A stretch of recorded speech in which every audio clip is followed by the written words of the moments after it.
Hello hi అందరూ, welcome to smart little భవిష్య A to Z videos. Friends, ఈ వీడియోలో నేను వచ్చేసి వన్ టైప్ ఆఫ్ స్నాక్ చేస్తున్నాను.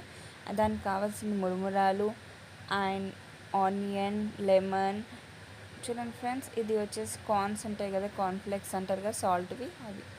అండ్ వచ్చేసి ఒక ఎంటీ గిన్నె తీసుకున్నాను, దాంట్లో మురుమురాలు వేసుకున్నాను, సాల్ట్, నెక్స్ట్ వచ్చేసి చిల్లీ పౌడర్, నెక్స్ట్ వచ్చేసి చూడండి అవి కార్న్స్ ఉంటాయి కదా, మనకి ప్యాకెట్స్ దొరుకుతాయి, లేకుంటే ఇంట్లో అయినా కూడా మనం కార్న్స్ ఆయిల్లో వేయించుకుంటే ఇలా అవుతుంది. సో అవి వేసేసాను ఫ్రెండ్స్. నెక్స్ట్ వచ్చేసి చూడండి మనకి ఆనియన్ ఉంటుంది కదా, ఆనియన్ చిన్న చిన్న పీసెస్ కట్ చేసి పెట్టుకున్నాను. సో అవి యాడ్ చేసేసుకున్నాను ఫ్రెండ్స్. నెక్స్ట్ వచ్చేసి లెమన్ ఉంది కదా, లెమన్ వన్ పీస్ కట్ చేసి లెమన్ కూడా యాడ్ చేసుకున్నాను ఫ్రెండ్స్. నెక్స్ట్ వచ్చేసి మనం మంచిగా మిక్స్ చేసుకోవాలి. సో అన్నీ కలిసేలా తర్వాత టేస్ట్ చూసాను, చాలా చాలా బాగుందని మీరు ట్రై చేయండి. Please subscribe my channel.